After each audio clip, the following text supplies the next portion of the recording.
ठीक है, एक सेकंड। आज थोड़ा सा कम समय में अगर ज्यादा लोग बोलेंगे तो अच्छा रहेगा। तो अगर एक दो दो मिनट पहले बोल लें और फिर बाद में समय मिलेगा, क्योंकि हम ये चाहते हैं कि ये संदेश जो जो बात हुई है उसके बाद ये लाइव संदेश प्रबंधन तक जाए। वो देख रहे हैं, आपके हर एक चीज को प्रबंधन देखता है, समझता है, जानता है। इसलिए ये जो काउंटर है, मैं चाहता हूं कि आप ही के तरफ से ये जवाब प्रबंधन को चले जाए और उनको ये पता चले कि भाई आप अगला रास्ता क्या है। तो इसलिए कुशवाहा जी बोलेंगे, कौन बोलेंगे? हेलो, या बबलू मिर्जा बोलेंगे? कुशवाहा जी बोलिए। जय सत्य सर, लाइव में जुड़े सभी साथियों को नमस्कार। हाँ, धन्यवाद। तो सर, जैसे ही आपका लिंक आया, बाकी लोग अपना माइक बंद कर लीजिए, कई साथियों के माइक ऑन है। जैसे ही आपका लिंक आया और आपका 3 मंथ देखिए आज मीटिंग का, सहारा इंडिया जमीनें बेच रही है और भुगतान करेगी।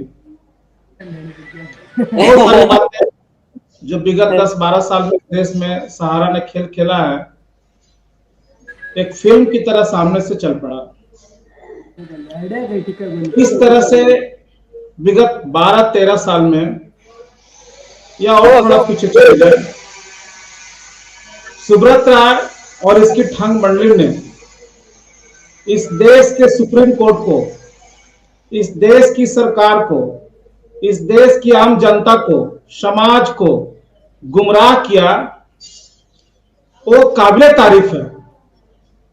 और आज इस लाइव के माध्यम से, भले ही मेरी बात की प्रतिक्रिया थोड़ी कड़ी होगी, आज बोलने में कहीं से हिचक नहीं है कि वो गुमराह करने में क्यू वाइब चैनल और आशुतोष जी को भी सफल हो गया है। क्योंकि अगर ऐसा ना होता तो जो बातें आज आप कह रहे हैं, ये बातें हम लोग आज 12 सालों से सुन रहे हैं। जैसे एक व्यक्ति को 2000 रुपए का नोट हो और लेकर के बाजार में घूमे कि मेरे पास खुदरा नहीं है, 10 रुपए का ये सामान तो खुचरा करा कर दे देंगे, 50 रुपए का ये सामान दे तो खुचरा दुकान दे देंगे, और 10-20 जगह दुकान से इसी तरह 2000 रुपए का नोट उसके पॉकेट में घूमता है।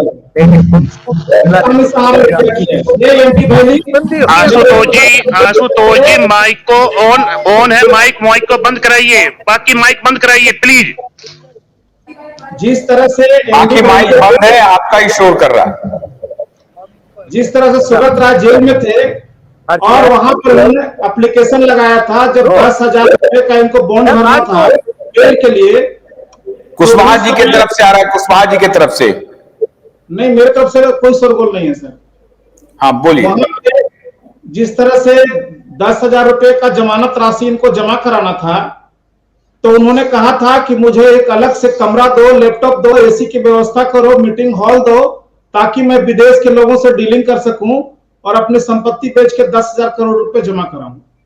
इनको सब कुछ सुप्रीम कोर्ट ने दिया। जो सुप्रीम कोर्ट के तिहाड़ जेल में शायद ही किसी को सुविधा मिली होगी, वो सुविधा सुब्रत राय को मिला और उस सुविधा में लगभग 1 साल रहे, लेकिन एक छटाक भी कुछ भी नहीं बेचे। सर प्लीज पूरी बात सुनिएगा, एक छटाक भी नहीं बेचे। बाद में सुप्रीम कोर्ट का एहसास हुआ कि केवल बरकरार रहे हैं, तो फिर उनको वहां से निकाल करके काल कोठरी में इनको डाल दिया गया। और इनका जो जेल के बाहर आए, इनकी मां का जब देहांत हुआ तो उसके लिए इनको छोड़ा गया और उसके बाद इनका पेरोल चला। और बाद में जैसा कि अभी हमको पता चल रहा कि पेरोल नहीं, इनका बेल मिल चुका है, जिसको कि मीडिया में आने नहीं दिए। दूसरी बात आशुतोष सर, कि आप कहते हैं इनकी नियत भुगतान करने की है। जिस व्यक्ति की नियत भुगतान करने की हो, जो एक बार गलती कर सकता है, 2 बार कर सकता है, बार बार नहीं कर सकता है। जब वो already real estate housing board का पैसा क्यू सब में कन्वर्जन करवा दिए थे और कार्यकर्ताओं ने उनके भरोसे किया भी, ये हमारा पैसा क्यू सब में जा रहा है तो 6 साल के बाद मिल जाएगा। अगला का नियत अगर सही होता तो 6 साल इंतजार करवाता। 2012 में कन्वर्जन हुआ तो 2018 में मैच्योरिटी हुई थी क्यू सब का और भुगतान हो गया होता, कहीं कोई हंगामा ना होता। लेकिन इसकी नियत में खराब थी, इसीलिए उस स्कीम को भी 6 साल पूरा नहीं करने दिया गया। 3 साल के बाद ही उसको कन्वर्जन करवा करके सोसाइटी में डलवा दिया गया। क्या इसकी नीयत थी भुगतान करने की? इसको पता था कि वो स्कीम जो है सीधे मिनिस्ट्री ऑफ कॉर्पोरेट अफेयर से जुड़ा हुआ है और वहां का सजा जो होगा बहुत सख्त होगा। लेकिन हम सोसाइटी को, चूंकि वो मिनिस्ट्री ऑफ एग्रीकल्चर से चला करता था और उस समय ना इनके पास में उतना इंफ्रास्ट्रक्चर था ना कुछ था, इनको लगता था कि सबको मुलझा देंगे और इसमें वो सही वो अपना सोच में साबित भी हो गए कि सबको एक कर दिए। तो इनकी नीयत कहां से सही थी? इनकी नीयत केवल अपने बचने की थी, क्योंकि क्यू सोप में खुद ही पति पत्नी डायरेक्टर थे। और आज हमको ज्यादा कुछ नहीं बोलना इस लाइफ से सर, चंद शब्दों में कहना है, तो वो व्यक्ति, वो समूह जिस तरह से सबको गुमराह करने में सफल हो गया, उसी तरह से आशुतोष पाठक एंड ग्रुप सबको सब गुमराह करने में सफल हो चुका है। आप लोग गुमराह हो चुके हैं। आप न ताल कटोरा करना चाहते हैं न कुछ करना चाहते हैं। अब इस चैनल की आड़ में केवल हम लोगों का समय बर्बाद हो रहा है और कुछ नहीं हो रहा है, और नहीं तो अब तक ताल कटोरा हो गया होता। आप अपना पिछला वीडियो देखिए, आपने क्या वादा किया था कि जब हम लोग वहां जाएंगे और उसके एक सप्ताह के बाद ही ताल कटोरा में फैसला आएगा और उसके एक सप्ताह के बाद हम लोग सुप्रीम कोर्ट मूव कर जाएंगे और उसके बाद सारा समस्या का समाधान हो जाएगा। लेकिन ऐसा कुछ भी नहीं हुआ।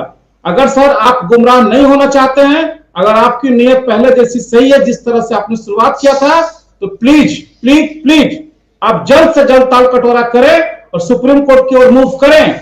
और नहीं तो हम लोग तो सुप्रीम कोर्ट जा ही रहे हैं, हमारा सब कुछ तैयार हो चुका है। इनका कितना जमीन कहां खोखला जो उनका चीज है वो हम लोग के पास सारा डाटा आ चुका है और हम लोग खुद सुप्रीम कोर्ट जा रहे हैं।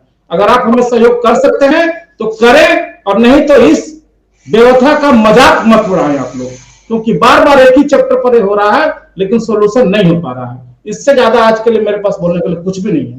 धन्यवाद। अच्छा, ठीक है। मैं आपकी प्रतिक्रिया का सम्मान करता हूं, और आप ये तो मैं नहीं कहूंगा, क्योंकि एक्शन क्या होता है, बोलने से बात बनती नहीं है। जो लोग करते हैं तो उसके करने को देखना चाहिए, करनी को देखना चाहिए, कथनी को देखने की जरूरत है नहीं। तो जो कहते हैं वो करते हैं। तो आप को ये भी मैं नहीं कहूंगा कि भरोसा रखिए। मैं सिर्फ आपको ये बोल रहा हूं कि जैसे अभी आपने कहा कि सहारा ग्रुप ने कुछ भी नहीं बेचा। ग्रॉस बैनर उनका बिका या नहीं बिका? एक होटल था ग्रॉस बैनर, बिका या नहीं बिका?